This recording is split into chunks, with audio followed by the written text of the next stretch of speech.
Friends कैसे हैं? आशा करता हूँ बहुत अच्छे होंगे और आप लोगों का तैयारी भी बहुत अच्छे तरीके से चल रहा होगा। जैसे कि आप लोगों को मालूम है कि आरबीआई ऑफिस अटेंडेंस का जो आप लोगों का एग्ज़ाम 1 मार्च का जिनका भी होने जा रहा है, उनके लिए ये स्पेशल मैंने क्लास रखा है। जैसे कि आज जो है 28 फरवरी को जो आप लोगों का पेपर हुआ है, ठीक है? इसमें जो है तीनों ही शिफ्टों के जो है आप लोगों के जो पेपर था, उसको मैंने देखा और कहाँ-कहाँ से प्रश्न और किन टॉपिक से पूछा गया है, ठीक है? उसको ध्यान में रखते हुए मैंने ये क्लास बनाया हुआ है और आप लोगों को यकीन करिए कि जब इस क्लास को करके आप एग्ज़ाम हॉल में जाओगे 100% है कि बहुत बड़ा स्कोर करके आओगे, क्योंकि जहां से आज 28 फरवरी में तीनों ही शिफ्टों में जिन जिन टॉपिकों से हर शिफ्ट में प्रश्न पूछा है और वही प्रश्न आप लोगों को उसी तरीके के उन टॉपिकों से ही कल भी पूछा जाएगा, इसकी 100% गारंटी है, ठीक है? तो एक पेपर का जो है मेथड है वो बिल्कुल साफ कर दिया गया है और उसी के आधार पे ये क्लास है। जो भी मेरे दोस्त पूरे के पूरे प्रश्नों को कर लेगा, मुझे लगता है कि आसानी से जब वो एग्ज़ाम हॉल में जाएगा, तो मैथ का हो या रीज़निंग का हो या इंग्लिश का हो या आपका जीके का प्रश्न हो, आसानी से सॉल्व करके आएगा, इसकी गारंटी है, ठीक है? तो ऑल सब्जेक्ट के जो है प्रश्नों को हम कराएँगे, जो आप लोगों को 1 मार्च को सीधा ही एग्ज़ाम हॉल में देखने को मिलेगा, ठीक है? तो चलिएगा, ज़्यादा समय आप लोगों के पास भी नहीं है और मेरे पास भी नहीं है। ज़्यादा प्रश्नों को इसमें सॉल्व करेंगे, क्योंकि हर एक टाइप के महत्वपूर्ण प्रश्नों को मैंने रखा हुआ है, जहाँ से एग्ज़ामिनर प्रश्न को पूछ रहा है, ठीक है? तो क्लास को फटाफट से हम लोग स्टार्ट करते हैं, ज़्यादा समय नहीं लेंगे। आप लोगों से एक छोटी-सी रिक्वेस्ट रखेंगे, जो भी मेरे दोस्त मेरे क्लास में आए हैं, प्लीज़ आप लोग जो है इस क्लास को लाइक कर दो और एक बार शेयर लगा दो, ताकि सभी लोगों के पास ये क्लास पहुँच सके। ठीक है, सभी लोगों के पास ये क्लास पहुँचनी चाहिए, ताकि जो भी मेरे दोस्त कल जो है एग्ज़ाम हॉल में जाएँगे, उनको इस क्लास का जो है लाभ मिल सके, ठीक है? और आप लोगों से रिक्वेस्ट भी करूँगा कि चैनल को सब्सक्राइब नहीं किए हो तो सब्सक्राइब कर लो। अगर आपका एग्ज़ाम बाकी है और आप चाहते हो कि एक सीट आपका पक्का हो, तो आप चैनल को सब्सक्राइब करके रखो। आरबीआई ऑफिस अटेंडेंस से जो भी आपका रिलेटेड जो खबर होगा, जो है क्वेश्चन होंगे, हम आपको इसी चैनल पे कराते रहते हैं, ठीक है? तो चलिएगा पहले प्रश्न की ओर। पहला प्रश्न जो है आप लोगों को, एक तो हर एक शिफ्ट में प्रश्न पूछा जा रहा है सरलीकरण से, और थोड़े से अगर आपको बोर्ड मॉस के नियम मालूम है, तो आप ऐसे प्रश्नों को एग्जाम हॉल में आसानी से सॉल्व करके चले आओगे। जैसे यहाँ पे जो है डॉट का चिन्ह है, आपको यहाँ पे गड़बड़ाना नहीं है। आप इजीली कर सकते हैं कि इस प्रश्न के राइट उत्तर क्या होने वाला है। जैसे लिखा है 100 जो है 20, ठीक है। सबसे पहले आपको मालूम है कि कोष्ट का हल किया जाता है और 15% यानी कि 15/100, ठीक है जी, कोई दिक्कत नहीं है। फिर प्लस लिखा है तो प्लस करो, 400 जो है 80 लिख लो, का जो है 25% यानी कि 25/100। ये बड़ा कोष्ठ के अंदर है, तो इसको हम लोग सॉल्व कर लेते हैं पहले।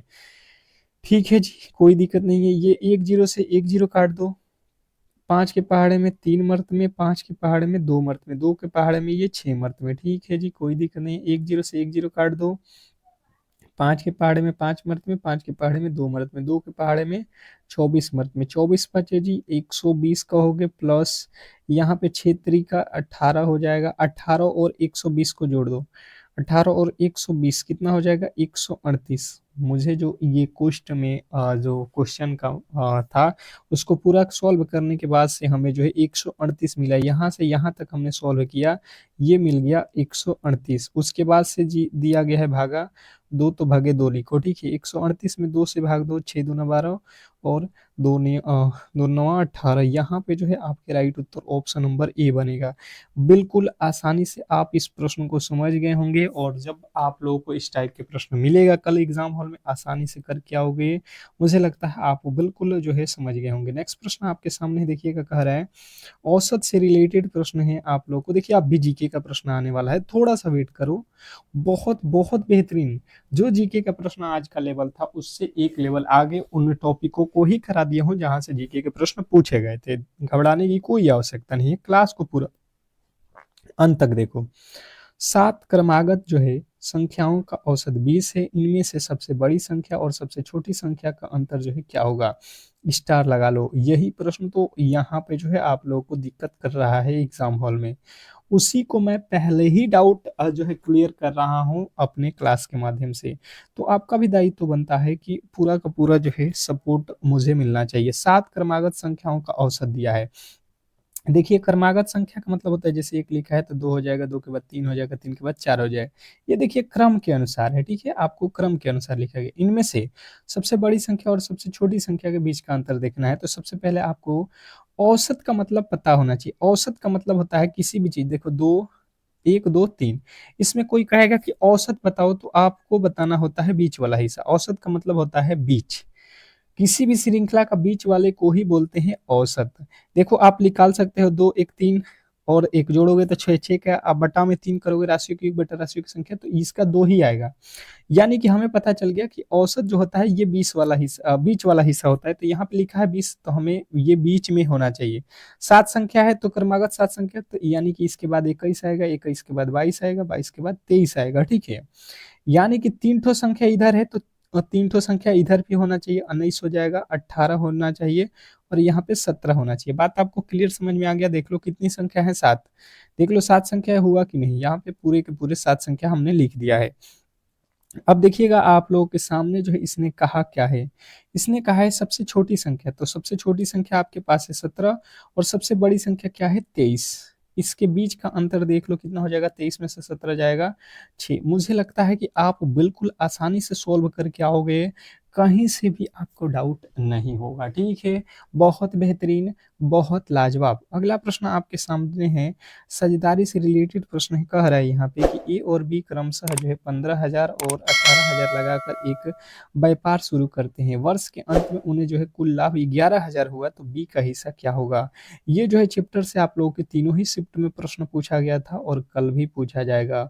और बिल्कुल जिस तरीके से हम बता रहे हैं उस तरीके का लॉजिक फॉलो करोगे आप इस को जो है आराम से उड़ा दोगे, ठीक है? ठीक है जी, बिल्कुल कोई दिक्कत नहीं है। आपके पास ए वाला व्यक्ति है और एक बी वाला व्यक्ति है। इसने भाई साहब 15,000 रुपये लगाया है, ठीक है जी, कोई दिक्कत नहीं है। इसने 18,000 रुपया जो है लगाया है, ठीक है जी। यहाँ से हम इनका अनुपात निकाल देते हैं। ये 3 जीरो से 3 जीरो कट जाएगा, ये जो है 3 जीरो से 3 जीरो, ये 3 के पहाड़े में 5 मर्द में, ये 3 के पहाड़े में 6 मर्द में। हमें कोई अनुपात मतलब पैसा बाँटना होगा, तो ए का अगर 5 रुपया देंगे तो बी को 6 रुपया देना पड़ेगा, क्योंकि इसी के अनुपात में इसने पैसा खर्चा किया है। क्योंकि ये 18,000 खर्चा किया है तो इसका पैसा अधिक आना चाहिए। सिंपल सी बात है। अब अनुपात में होता है तो इसमें आपको एक्स मानना होता है। आप क्या करो इन दोनों को जोड़ दो। दोनों को जोड़ने के बाद से हमें टोटल जो है पैसा कितना मिला है? 11,000 रुपया, ठीक है जी, कोई दिक्कत नहीं है। हम कह रहे हैं कि 6 और 5 11 एक्स मिला है, ये कह रहा है भाई साहब 11 एक्स मिल रहा है। यहाँ से काट दो, एक्स का वैल्यू मिल जाएगा हमें 1,000, ठीक है जी, कोई दिक्कत नहीं है। 1,000 रुपया मिल गया। इसने बोला किसको है?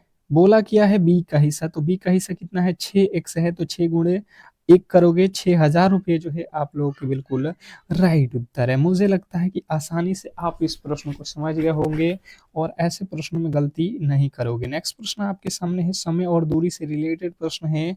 बहुत बेहतरीन प्रश्न है। कह रहा है कि ए किसी कार्य को 10 दिनों में कर सकता है, बी उसी कार्य को जो है 15 दिनों में कर सकता है। दोनों मिलकर 3 दिन कार्य करते हैं तो कार्य का कितना भाग जो है शेष बचेगा? देखिएगा, प्रश्न को पूरा नहीं पढ़िएगा, बिल्कुल आप गलत करके आओगे। ये जो है आप लोगों को ध्यान में रखना है, ठीक है?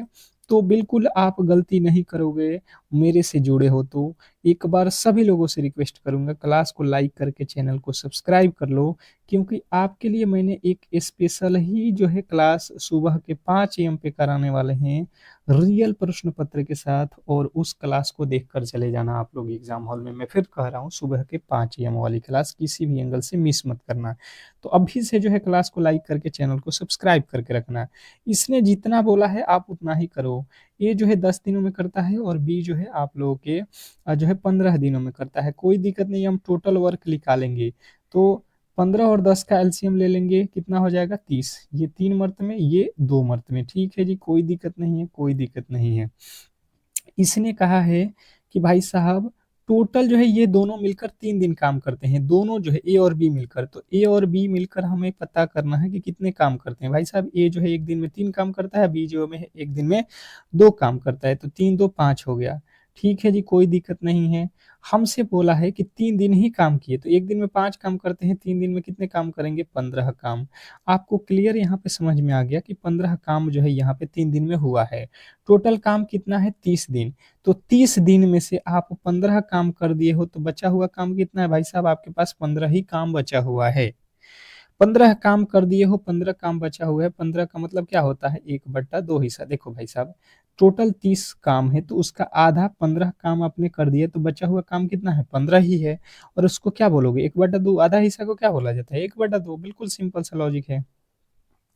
अगला प्रश्न है, एक दुकानदार किसी वस्तु को 720 रुपया में बेचकर 25% की हानि उठाता है। 25% जो है लाभ कमाने के लिए उसे उस वस्तु का जो है मूल्य कितना में बेचना होगा? ये प्रश्न आप लोगों से पूछा गया है। बहुत बेहतरीन प्रश्न है, बहुत ज्यादा बेहतरीन है। और यही लाभ और हानि के प्रश्न भी आप लोगों से देखने को मिल रहा है। ठीक है, बिल्कुल यही टॉपिक है और इस तरीके के ही प्रश्न आप लोगों से पूछा जा रहा है। आप अगर यहाँ पे समझ लिए, आसानी से एग्जाम हॉल में फोड़ के आओगे। समझने की बात यहाँ पे आप लोगों के पास है यहाँ पे कि 720 रुपया का सामान है जी, ठीक है जी, कोई दिक्कत नहीं है। 700 में बेचा गया है, ठीक है जी, 25% का हानि हुआ। बात अगर आप समझ लिए तो यहाँ पर ही क्लियर हो जाएगा। 100 का सामान है, अगर आपको 25% का हानि हो रहा है, मतलब आप भाई साहब 75 में ही इसको बेच दिए हो। क्लियर है बात? बिल्कुल क्लियर है। तो आपसे पूछ रहा है कि जो है हानि उठाता है, 25% लाभ कमाना है। तो देखिए, सबसे पहले हमें पता होना चाहिए कि हमने उसको खरीदा कितने में है। तो देखो, हम खरीद रहे हैं 100 में और बेच रहे हैं 75 में। तो हमें खरीद मूल्य पता करना है, तो 100/75 करना पड़ेगा। ठीक है, फिर से जो है इसने कहा है कि हमें 120 ये 25% का लाभ कमाना है। मतलब अगर आप समझिएगा कि 100 रुपये का सामान है, तो हम इसको कितना में बेचेंगे कि 25% का लाभ मिल जाए? 125 में। कितना में बेचेंगे? 125, यानी कि 125 रुपया हमें चाहिए 100 वाला सामान पे। तो ये 2 जीरो से 2 जीरो काट दो। ये 25 के पहाड़े में 25 तिया 75, 25 के पहाड़े में 5 मरते में 25 पचे 125। ये 3 के पहाड़े में 3 दूना का 6, 3 चौका 12 और 1 जीरो, 24 पाँचे 120, यानी कि जो है आप कहोगे 1200 जो है रुपये आपके बिल्कुल राइट उत्तर है। इसमें कहीं से भी आपके डाउट नहीं होना चाहिए। बहुत बेहतरीन, बहुत लाजवाब। अगला प्रश्न आपके सामने है, साधारण ब्याज से रिलेटेड प्रश्न है। कह रहा है कि कोई राशि 5 वर्षों में साधारण ब्याज की दर से स्वयं की जो है दुगुनी हो जाती है, तो वही राशि कितने वर्षों में स्वयं की 4 गुनी हो जाएगी? भाई साहब, प्रश्न बहुत ज़्यादा इम्पोर्टेंट है और ऐसे प्रश्नों को आपको बिल्कुल आसानी वे में सॉल्व करना है एग्जाम हॉल में। आप देखने की कोशिश करेंगे, यहाँ पे समझने की कोशिश करेंगे। साधारण ब्याज सिंपल से लॉजिक होता है। 5 वर्ष में कोई सामान अगर आपके पास 1 रुपया है, 5 वर्ष बाद ये कितने में हो जाएगा? तो ये 2 हो जाएगा। इसने स्वयं कहा है कि 5 वर्षों के बाद ये 2 गुना हो जाता है। मतलब अगर आपके पास 1 रुपया है, तो अगले 5 सालों के बाद ये 2 रुपया हो रहा है, 5 वर्ष बाद ये हो रहा है। ठीक है, कोई दिक्कत नहीं है भाई साहब। हम देख रहे हैं कि अगर आप देखोगे, तो ये जो 2 रुपया है, ठीक है जी, अगले बार ये मान लो अगले बार ये कितना हो जाएगा? 3 रुपया, क्योंकि 1 रुपया बढ़ा हुआ है। यहाँ से ब्याज कितना मिला है? 1 रुपया। 1 रुपया आपका था और 1 रुपया ब्याज। फिर यहाँ से 1 रुपया मिल जाएगा कब? ये 10 वर्ष, ये 5 वर्ष के बाद, तो 5 के बाद 10 वर्षों में। फिर ये 3 से अगले 5 साल के बाद कितना हो जाएगा? 4 रुपया, क्योंकि 1 रुपया ही ब्याज हमें पता है कि हर साल मिलेगा। साधारण ब्याज है, तो जितना ब्याज पहले साल है उतना ही ब्याज दूसरे साल भी लगेगा। तो 4 गुना, तो एक पहले था और 1 से 4 गुना होने में कितना समय लगेगा है? तो आप देख लो, यहाँ पे पहले 5 वर्ष था, फिर 10 वर्ष, 10 के बाद 15 वर्ष। सिंपल सा लॉजिक से आप कर सकते थे, इसमें कलम और कॉपी की भी आवश्यकता नहीं पड़ेगी। ठीक है, अगला प्रश्न है आपके सामने कि 150 मीटर लंबी ट्रेन 54 मीटर की चाल से चलते हुए एक प्लेटफॉर्म को 20 सेकंड में पार करती है। प्लेटफॉर्म की लंबाई जो है आप लोगों से पूछा गया है। बहुत बेहतरीन, बहुत लाजवाब प्रश्न है, बहुत ज्यादा लाजवाब है। ठीक है, और बिल्कुल ये प्रश्न आपको कहीं ना कहीं एग्जाम हॉल वाली फीलिंग तो आपको दिला ही रहा होगा, अगर आपने क्वेश्चनों का लेवल देखा हुआ है और अगर आपने जो है जो आज के पेपर हुआ है उसके बारे में अगर आप जानते हैं, सुने हैं, देखे हैं थोड़ा बहुत भी कहीं से भी, तो आपको मालूम है कि बिल्कुल ऐसा ही प्रश्न पूछा जा रहा है। देखिएगा, यहाँ पे प्लेटफॉर्म की लंबाई पता करना है, तो सबसे पहले हम देखेंगे यहाँ पे टोटल दूरी। तो टोटल दूरी कितना हो जाएगा? तो आप कहोगे ट्रेन की लंबाई और प्लस प्लेटफॉर्म की लंबाई। तो यहाँ पे टोटल दूरी बटा टोटल क्या होता है? समय। चाल बराबर क्या होता है? दूरी बटा समय, यहाँ पे समय दिया है 20 सेकेंड। हम देख रहे हैं कि जो है चाल बराबर कितना दिया है, 54 किलोमीटर पर घंटा।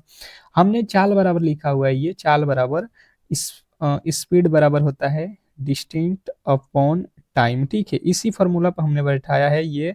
देखिए ये स्पीड हो गया, यहाँ पे आपका मैंने लिखा हुआ है क्या चीज, स्पीड, ठीक है। ये जो है आप लोगों का स्पीड है, ठीक है जी, कोई दिक्कत नहीं है। आप देख लो, यहाँ से आपको क्या करना पड़ेगा, ये किलोमीटर पर घंटा में है, ये मीटर में है, तो आपको चेंज करना पड़ेगा 5/18 से। यहाँ पे गुणा कर लो, 18 तिया 54, यानी 3×5 = 15, ये हो जाएगा 150 प्लस एक्स बराबर, ये देखो 3×5 = 15 है, तो 15 में ये 20 से गुणा कर दो, 15×2 = 30, 300 हो जाएगा। एक्स का वैल्यू निकालोगे तो ये 300 और माइनस में इधर जाएगा तो 150, घट के कितना आ जाएगा, 150 मीटर का जो है वो क्या है, प्लेटफॉर्म है, ठीक है। आसानी से कर लोगे। नेक्स्ट प्रश्न आपके सामने है, क्षेत्रमिति के प्रश्न है कि एक आयताकार आयत की जो है लंबाई उसकी चौड़ाई से 5 मीटर अधिक है, यदि इसका परिमाप जो है 50 सेमी है तो इसका क्षेत्रफल ज्ञात करो। कर एक आयत की लंबाई, लंबाई जो है ये चौड़ाई से 5 मीटर अधिक है। भाई साहब इसका एक्स है वैल्यू, तो इसमें 5x होगा, क्योंकि 5 अधिक है। बात क्लियर समझिएगा तो कहीं पे भी गलती नहीं करोगे। इसका परिमाप क्या होता है, आयत के परिमाप ये होता है, आपको मैंने बताया है 2 × 2 × L+B। आप रख लो यहाँ पे। इसने कहा क्या है भाई साहब, ये पहले समझो। इसने कहा है कि भाई साहब यहाँ पे परिमाप है 50, 50 रखो बराबर 2 × L का वैल्यू कितना है, 2 × भाई साहब ये क्यों गलती हो रहे हो जी, 2 × L का वैल्यू है हमारे पास x+5 और b का वैल्यू है x। अब देखो इससे कट जाएगा, ये हो जाएगा 25, ठीक है जी। ये जोड़ लो, कितना हो जाएगा, 2x+5। यहाँ से अब जब हम निकालेंगे तो ये 25 और ये 5 जो है इधर आएगा तो माइनस का हो जाएगा 5, ये घटेगा तो कितना हो जाएगा 20, और यहाँ पे कितना है बराबर में 2x, यानी कि इसके बराबर में हम लिखेंगे 2x। ये x 2 से ये 20 कट जाएगा, यानी x का वैल्यू आ जाएगा 10। x मतलब ये आपका b का वैल्यू है 10, b का वैल्यू है 10 तो l का वैल्यू हो जाएगा 15। आपसे पूछा कि इसका है, इसका क्षेत्रफल, भाई साहब इसका क्षेत्रफल पूछा है, तो अब यहाँ से देख लो क्षेत्रफल बराबर क्या होता है, क्षेत्रफल बराबर होता है लंबाई गुणे चौड़ाई। लंबाई कितना है 15 और जो है चौड़ाई कितना है 10, 15 दहाका 150 जो है आपके बिल्कुल राइट उत्तर है। नेक्स्ट प्रश्न आपके सामने है, देखिएगा कह रहा है अनुपात से रिलेटेड ए बी सी का जो है अनुपात यहाँ पे दिया गया है। सी और ए की सी जो है ए से इतना अधिक है तो बी का हिस्सा हमें पता करना है। हम देखेंगे भाई साहब सिंपल तरीके से, हमारे पास देखिए ए का वैल्यू ये है, बी का वैल्यू ये है और सी का वैल्यू अंतिम वाला है। तो इसने कहा है सी और ए का बीच का अंतर, तो सी और ए बीच का अंतर देख लो, यहाँ पे 3 और 5 के बीच का अंतर हम कहेंगे 2x है। अनुपात में हमेशा ही x लगा लेना है, y लगा लेना है, कुछ भी आप मान लो। इसने कहा है कि भाई साहब नहीं, अंतर तो 2400 का है, यहाँ से काट दो तो x का वैल्यू हमें मिल जाएगा, यानी 1 का वैल्यू मिल जाएगा 1200। इसने पूछा है किसका, तो बी का हिस्सा, बी का हिस्सा कितना है 4x, यानी कि 4 और x का वैल्यू हमारे पास है 12, 12 चौका जो है 4800 रुपया जो है आपका बिल्कुल राइट उत्तर है, ठीक है। नेक्स्ट प्रश्न, अगला प्रश्न आपके सामने है मिश्रण से रिलेटेड प्रश्न कि दूध और पानी जो है 40 लीटर के मिश्रण में 10% पानी है, इसमें कितना जो है पानी और मिलाया जाए ताकि मिश्रण में जो है 20% दूध हो सके, ठीक है जी, कोई दिक्कत नहीं है, आसानी से आप कर सकते हो। सबसे पहले देखो यहाँ पे आपको जो है यहाँ पे कितना 40 लीटर दूध है, इसमें 10% पानी है, पानी ये वाटर ये मिल्क, 10% पानी है यानी 90% मिल्क है, ठीक है जी, कोई दिक्कत नहीं है। हम लीटर में निकालेंगे तो कितना आएगा, यहाँ पे 10% यानी कि ये हो गया 4 लीटर और ये आपका 36 लीटर। इसने कहा है कि कितना पानी मिलाया जाए, कि पानी कितना पानी मिलाया जाए ताकि पानी की मात्रा 20% हो जाए। पानी की मात्रा 20% करना है, यानी कि जो है ये 36 ही रहेगा, ये जो है केवल बढ़ने वाला है, ठीक है जी। 20% यहाँ पे आपको करना है, तो 20% यानी कि आप क्या कर दो, 20% यानी कि आप कर दो यहाँ पे 36, तो उसी तरीके से रहेगा। और इसी का जो है आपको क्या करना है 80% निकालना है, यानी 100 बटा कर दो आप 80, ये जो है आपको क्या मिलेगा, आप लोगों को क्या मिलेगा, 80 नीचे रहेगा ना, 80 नीचे रहेगा 100 ऊपर। यहाँ पे आप कर दो, कितना हो रहा है, 1 0 से 1 0 कट जाएगा, 4 के पहाड़े में 2 के पहाड़े 4 के पहाड़े में 2 मर्त में, 4 के पहाड़े में 9 मर्त में, 2 के पहाड़े में ये 5, 5 9 45, टोटल जो है मिश्रण कितना का 45, ये तो 36 ही है, 45 हो गया टोटल, यहाँ पे अब आ रहा है 45, तो यानी कि हम कितना 5 और 4 9, यानी कि 5 और मिलाएंगे क्या चीज, पानी, पानी की मात्रा 5 लीटर और बढ़ जाएगा। ठीक है जी, कोई दिक्कत नहीं। अगला प्रश्न आपके सामने है, बैंकिंग लोकपाल योजना के तहत जो है अधिकतम कितनी राशि जो है मुआवजा दिया जा सकता है। स्टार लगाइएगा, जीके का प्रश्न स्टार्ट हो चुका है। आप लोगों से रिक्वेस्ट है कि आप लोग इस क्लास को लाइक करके चैनल को सब्सक्राइब जरूर कर लो। ठीक है, अगर सुबह में आप लोगों को एक क्लास रामबाण जो होगा 5 AM पे उसको देखना है तो बिल्कुल आप चैनल को सब्सक्राइब करके अभी से रखो। ठीक है, तो 20 लाख जो है अगर आपने याद रखा है तो बिल्कुल राइट उत्तर है, आपको याद रखना है 20 लाख रुपए जो है मिलेगा। अगला प्रश्न आपके सामने है, एम आई सॉरी M1 मुद्रा आपूर्ति में क्या जो है शामिल नहीं है। M1 मुद्रा आपूर्ति में क्या शामिल नहीं है, क्वेश्चन नंबर 12। 12वें नंबर प्रश्न के राइट उत्तर फटाफट से बताएंगे सभी लोग। तो देखिए इसमें जो है शामिल क्या नहीं है, तो आपको बताना है बैंकों के पास आवधिक जमा, बैंकों के पास सावधि जमा। अगला प्रश्न आपके सामने है कि भारत में प्रथम क्षेत्रीय ग्रामीण बैंक की स्थापना किस वर्ष हुई थी। भारत में प्रथम क्षेत्रीय ग्रामीण बैंक की स्थापना कब हुई, क्वेश्चन नंबर 13। 13वें नंबर प्रश्न के जो राइट उत्तर है फटाफट से आप लोगों को बताना है। क्वेश्चन नंबर 13, भारत में प्रथम ग्रामीण क्षेत्रीय बैंक की स्थापना जो है आप लोगों से क्वेश्चन नंबर 13 का राइट उत्तर पूछा है। जो भी मेरे दोस्त बता रहे हैं 1975, ऑप्शन नंबर बी आपके बिल्कुल राइट उत्तर है। ठीक है जी, नेक्स्ट प्रश्न, अगले प्रश्न की ओर चलेंगे और अगला प्रश्न आपके सामने है, बैंकिंग विनियम अधिनियम 1949 के जो है 49 की कौन सी जो है धारा आरबीआई को बैंकों का जो है लाइसेंस रद्द करने का अधिकार देती है, क्वेश्चन नंबर जो है 14। 14वें नंबर प्रश्न के राइट उत्तर बताएंगे सभी लोग, हर एक प्रश्न आपके लिए इंपॉर्टेंट है, बहुत ज्यादा इंपॉर्टेंट।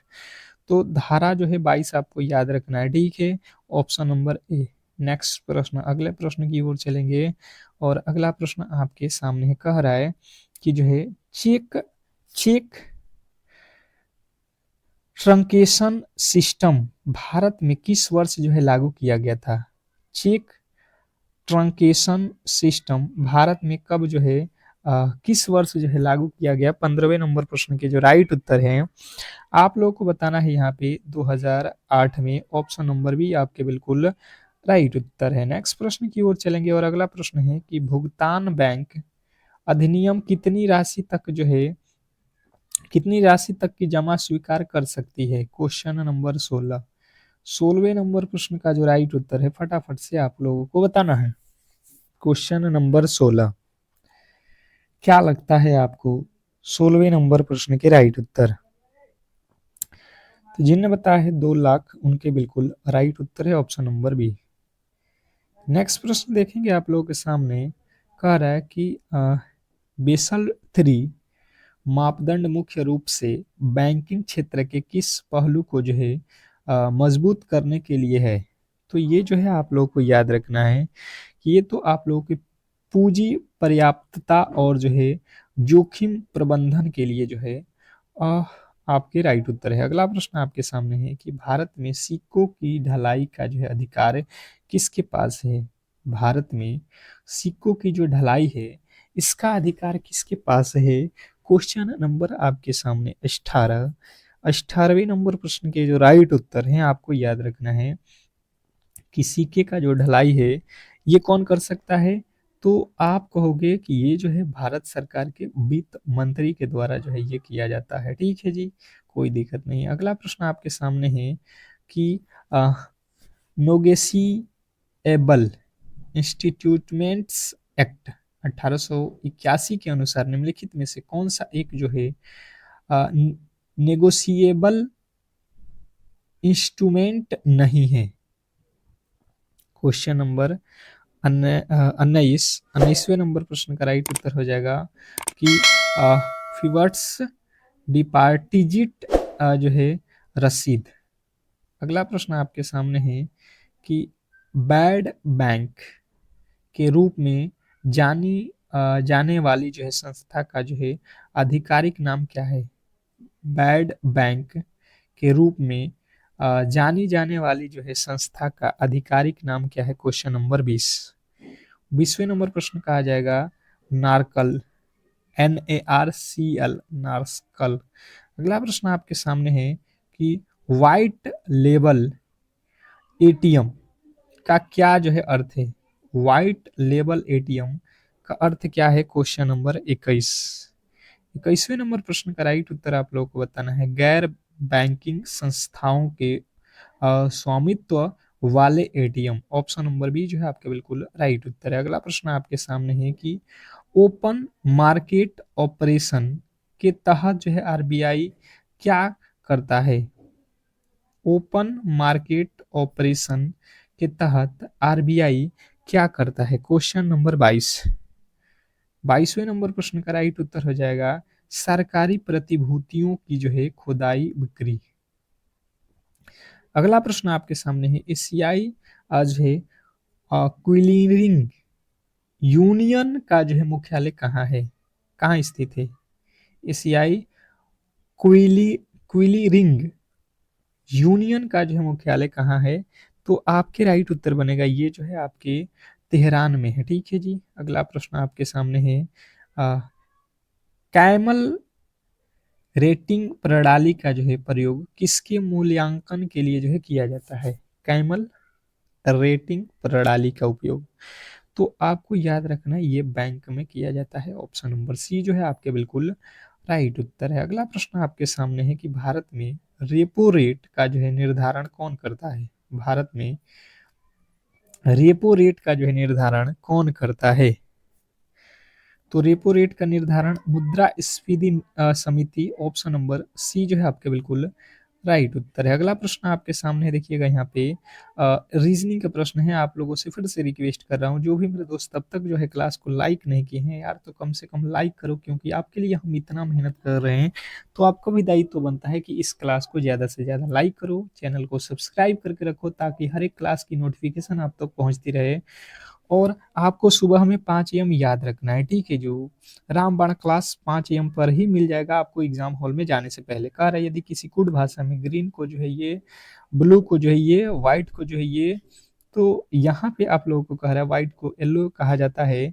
तो दूध का जो है रंग कैसा होगा? आप अगर थोड़े से बेहतर तरीके से ऊपर की भाषाओं को नहीं समझिएगा तो प्रश्न बिल्कुल आप गलत कर देंगे। ठीक है, प्रश्न में जितना बोला है उतना आपको ऊपर समझना पड़ेगा। इसने कहा है कि भाई साहब अगर ग्रीन है तो आपको ब्लू बताना है, अगर ब्लू है तो आपको व्हाइट कहना है, अगर व्हाइट है तो येलो कहना है, येलो है तो रेड कहना है। ठीक है, यहाँ पे क्लियर लिखा गया है।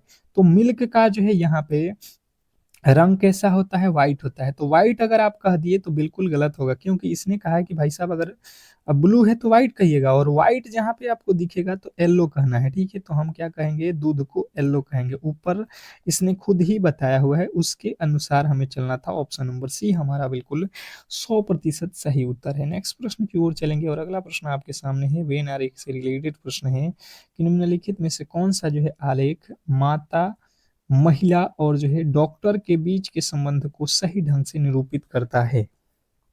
स्टार लगा लीजिएगा इस प्रश्न में, बहुत ज्यादा महत्वपूर्ण है। ठीक है जी, कोई दिक्कत नहीं है। सबसे पहले आप समझिएगा यहाँ पे हुआ क्या है कि देखिए यहाँ पे सबसे पहले आप देखो ये हो जाएगा आपके क्या, महिला। ठीक है जी, कोई दिक्कत नहीं है।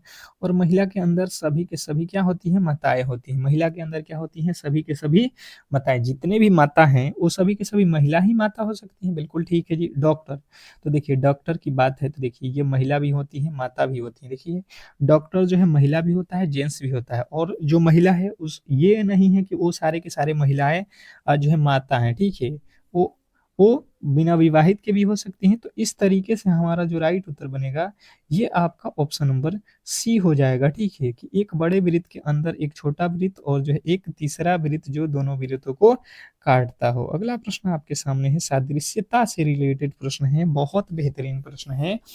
आपसे कह रहा है कि 6 का संबंध 222 से है तो 7 का संबंध किससे होगा? आसान है, बहुत बेहतरीन है, आपको अच्छे तरीके से इस प्रश्न के राइट उत्तर बताने हैं। क्या लगता है आपको इस प्रश्न का राइट उत्तर? अगर आप देखोगे यहाँ से क्या कर सकते हो कि अगर 6 से इसमें भाग दे दो तो 6 3 18 और 4 बचेगा 6 7 42 37 से गुणा किया है तो 7 से भी 37 7 7 49। यहाँ पे तो 49 ऑप्शन में 9 तो है, ये नहीं है, बिल्कुल गलत हो जाएगा। हम इसके और भी लॉजिक अपना सकते हैं, क्या कर सकते हैं, 6 का क्यूब करते हैं, कितना होता है 216, ठीक है, और इसमें 6 जोड़ देते हैं तो ये हो जाएगा जो है 222। बिल्कुल बात क्लियर है। उसी प्रकार यहाँ पे 7 का क्यूब करते हैं, ठीक है जी, कोई दिक्कत नहीं है, कितना होता है 343, ठीक है जी, कोई दिक्कत नहीं है। और यहाँ पे फिर से हम 7 ही जोड़ेंगे क्योंकि 7 का क्यूब किए हैं तो 7 ही जोड़ेंगे, तो यहाँ पे हो जाएगा 350। मुझे लगता है आसानी से आप समझ गए होंगे ऑप्शन नंबर बी, बिल्कुल आपको क्लियर समझ में आ गया होगा। नेक्स्ट प्रश्न आपके सामने है कि विषम का चयन करें। फिर से कह रहा हूँ, जो भी मेरे दोस्त मेरी क्लास से नहीं जुड़ रहे हैं, ठीक है, तो बहुत बड़ी गलती कर रहे हैं। अगर आपका भी एग्जाम 1 मार्च को है, ठीक है, 1 मार्च का जो है बिल्कुल आप वायरल प्रश्न पत्र 5 AM पर ही कर लीजिएगा। अगर आपका भी पेपर कल है तो बिल्कुल उस क्लास को देखकर ही जाना एग्जाम हॉल में।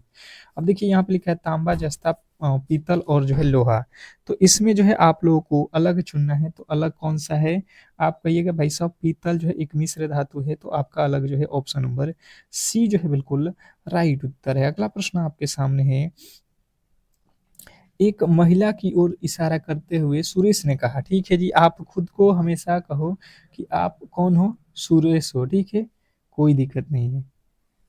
वह मेरी माँ के इकलौते बेटे की बेटी है। वह जो महिला है वह मेरी माँ के इकलौते बेटे की बेटी है। मतलब आप समझिएगा, यहाँ पे आप सुरेश हो, आपकी यहाँ पे माँ है, तो माँ की इकलौते बेटा कौन हो गए आप। इकलौता बेटा का बात मतलब आप ही हो, और बेटे की बेटी है यानी कि आपकी यहाँ पे कौन है, बेटी है, ठीक है जी, कोई दिक्कत नहीं है। तो सुरेश का उस महिला से क्या संबंध है, तो महिला से संबंध आपको बताना है सुरेश का। तो महिला की वो सुरेश कौन है भाई साहब, पिता है, ऑप्शन नंबर बी। सुरेश जो है आपको यहाँ पे बताना था संबंध सुरेश से, तो सुरेश का जो है वह महिला का वह सुरेश क्या है, तो पिता है, उसकी वो बेटी है। अगला प्रश्न है कि फिलिंग इन द ब्लैंक्स है कि the RBI headquarter is located Mumbai, और डी ड्यू टू भरना है यहाँ पे, तो वार्ड के डी टू मैंने खाली स्थान पे क्या भरना है, तो मुंबई में है, यानी कि इन लगाना है, ऑप्शन नंबर सी जो है आपका बिल्कुल राइट उत्तर हो जाएगा। अगला प्रश्न आपके सामने है, इरर जो है, इरर आपको चुनना है इसमें। Find the part of error जो है, यहाँ पे जो है आप लोगों को कौन से पार्ट में गलत है। Each of the employ have to attend the meeting, आप कहिएगा गलती यहाँ पे कहाँ पे है। यहाँ पे देख लो, एम्प्लॉय के साथ हैव लगेगा भाई साहब कि हैज लगेगा, बिल्कुल आप कहोगे हैज लगेगा। अगला प्रश्न है, सिनोनिम्स, समानार्थी शब्द चुनना है। What is the synonyms of विभ्रांत, विभ्रांत का जो है सिनोनिम्स आप क्या कहोगे, बिल्कुल आप कहोगे इनरगेटिंग। इनरगेटिंग जो है आपके बिल्कुल राइट उत्तर है, इनरगेटिक। अगला प्रश्न आपके सामने है, विलोम शब्द चुनना है।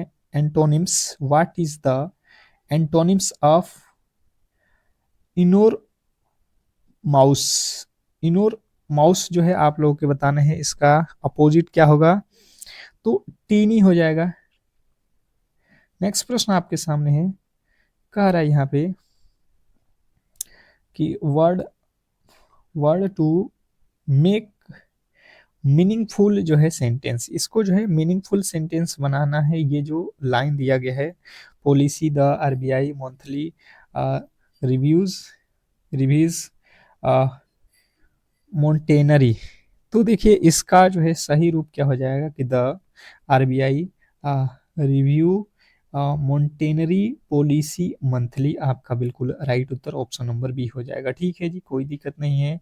तो इस तरीके से आज की क्लास को हम लोग यहीं पे समाप्त करेंगे। अगर आपको ये क्लास अच्छा लगा है तो फिर से कह रहा हूँ, आप लोग क्लास को लाइक करके चैनल को सब्सक्राइब कर लो। आरबीआई ऑफिस अटेंडेंस से रिलेटेड जो भी क्वेश्चन आपके बनेंगे, जो भी इंपॉर्टेंट इंफॉर्मेशन बनेंगे, आपको इसी चैनल पे मिलता रहेगा। और कल जिनका भी पेपर है 5 AM पे रामबाण क्लास देख कर ही जाना। फिर से कह रहा हूँ, चैनल को सब्सक्राइब करके रख लो। ठीक है, मिलते हैं नेक्स्ट क्लास में, तब तक के लिए धन्यवाद।